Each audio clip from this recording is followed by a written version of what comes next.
Hey. So I'm trying out a video here on Substack.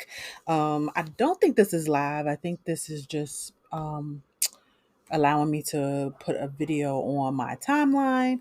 But I'm excited to come and share. I'm not sure how long this video can be, but we're just gonna see because this is my first time trying this. um, but I'm coming because March 1st is the beginning of this journey essentially that I've decided to take, and I've decided to actually take it out loud. So, and that is around demolishing the good girl archetype in my life, right? And there's a lot of ways that I have, overcome that particular stereotype and the chokehold essentially it has had on me in my life.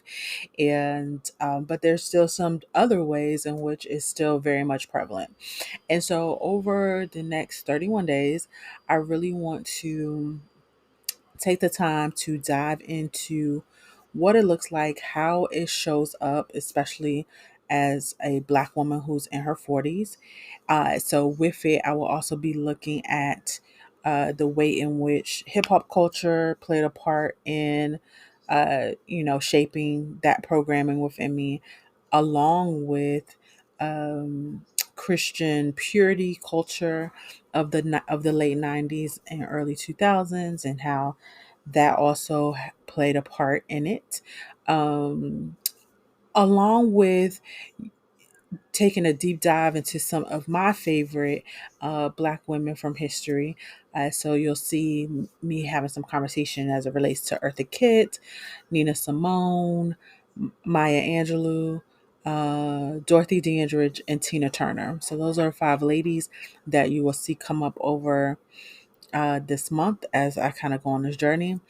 And I don't know what to expect. So I will be kind of like journaling my thoughts, and I'll of course be taking a look at my gene keys and my gene key chart and utilizing my own archetypes that I have created for the 64 gene keys, and and kind of looking at what are some of my natural shadow patterns and how to move out of those shadows and operate within the gift, and just kind of how all these things kind of converge all onto one piece.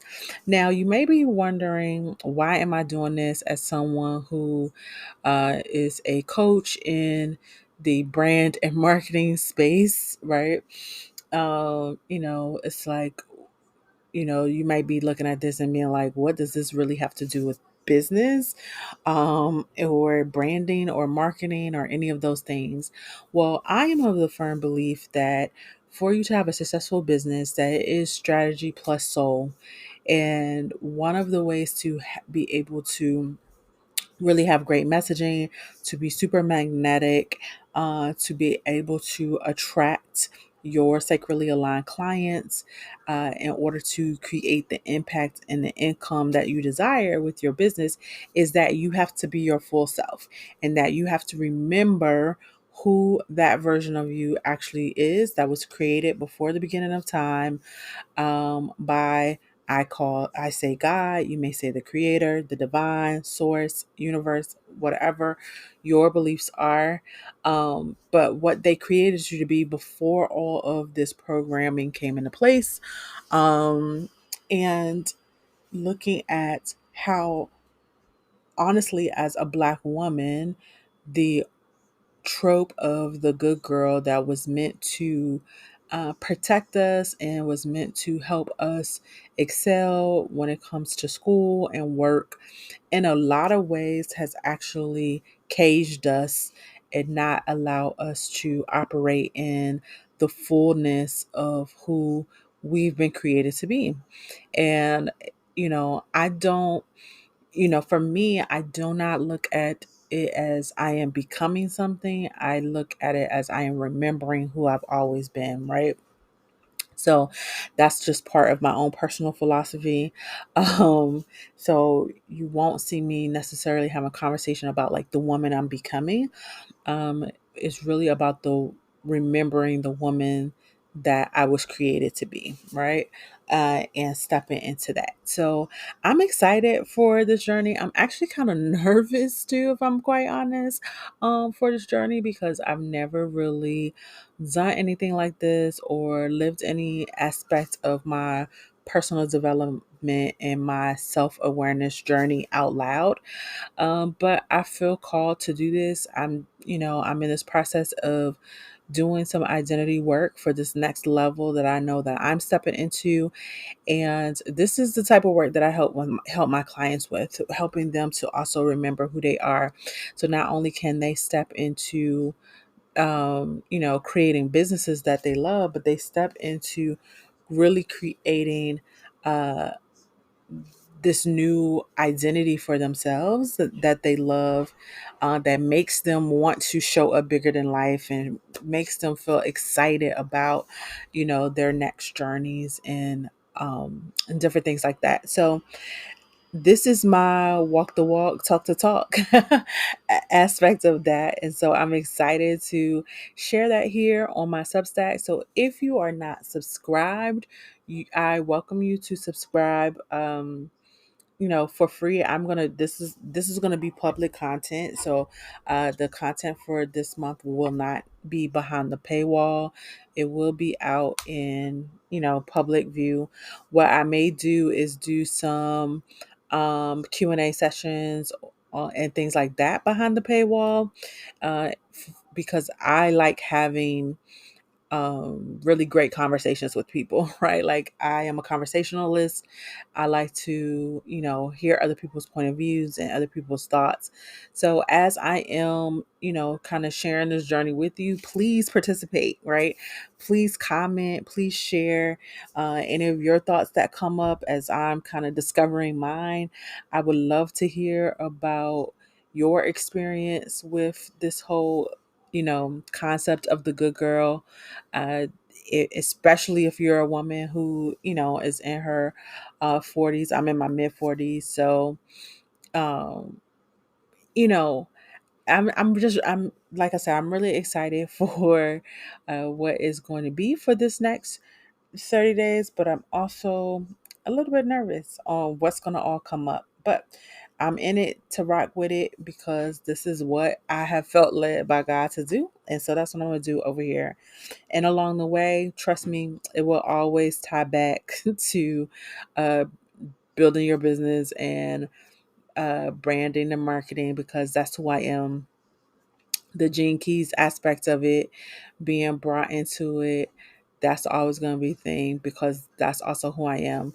And I definitely think that is an amazing tool for us to be able to utilize to even have a closer relationship with God, with our creator, because it gives you a deeper understanding of what was in mind when you were birthed into this planet, right? So I just want to invite all of you all with this sacred invitation to join me on this journey, even if it's just to cheer me on. Even if you think it's absolutely crazy what I'm doing, that's cool too. But this is day one. So the way this is going to kind of work is every day I will still be posting an article um, here on my Substack that will kind of be talking about a particular theme, or, share some of my thoughts in regards to this topic overall. But I will be doing a video or either going live every day as well. That will kind of be, the videos will be operating kind of from a uh, day lag situation, because I will essentially be sharing with you my thoughts and what has came up through journaling and different practices that I'm doing in this process from the backside. So part of this process that I'm taking myself on is I am reading this book. It is a 52-week devotional uh, about the women of the Bible. And so I'm doing that for the year. But what I've done with my good friend AI with ChatGPT is I have also created my own journal questions, journal prompts, and essentially like Bible study to go along with the different women that I'm learning about that speaks specifically to what it means to be a Black woman, what it means to be a woman of color, to um, what it means to have a womanist view, which we know is this concept of feminism from a Black woman perspective. Um, so that it gives me some questions to really kind of consider as it relates to these different women characters inside of the Bible, uh, almost kind of from a way of reclaiming that, right? Because we know that a lot of this took place in, countries that have women, people of color. And so, like, on those continents of Africa, we have Egypt, a lot of those areas that are now what is known as the Mid East and different things like that. And so, um, but I don't know about y'all, but for me, the characters of the Bible were never presented as people of color. They were always presented as white folks, right? And so when you begin to think about culturally and what it means to be a woman of color, to be a Black woman specifically, how do we reclaim some of these stories? And it definitely gives you a different thought process when you're listening to it and you're thinking about characters like Hagar, who was an Egyptian slave, right? In the whole story of Abraham and Sarah and the abuse that she endured, and and different things that come up from you when you begin to read these scriptures. Because as someone I still consider myself very much a Christian, but I also have a realistic view that the Bible has been used as a weapon against my community as well, right? Both historically and even currently. And how do you reconcile all these different, aspects in the programming that you have received about what it means for me to show up as a woman, right? And like, and letting go of certain things that are no longer serving me. So I hope that you will find this journey interesting. I hope that you will, it will cause you to think, regardless of your background, your demographic, your life experiences, but that it will begin to cause you to sit with and think about your views around the way in which you show up, and if they're all yours or if they are things that have been passed to you, placed upon you, and injected into who you are, that maybe are not actually in alignment with who you've been created to be. So for those that are just meeting me for the first time, hey, I'm Famira. I am the curator of this space, the Brilliance Chronicles, and I am a brand transformation guide and coach. I help women entrepreneurs to remember who they were divinely designed to be so that they could show up in not only that power and strength, but in the joy of who they are, so that they can attract their sacredly aligned clients and have the impact and income of their dreams. So that is what I do. And I'm excited. So get ready, get ready, get ready. And I'll see you tomorrow with my next thoughts. Have a great day.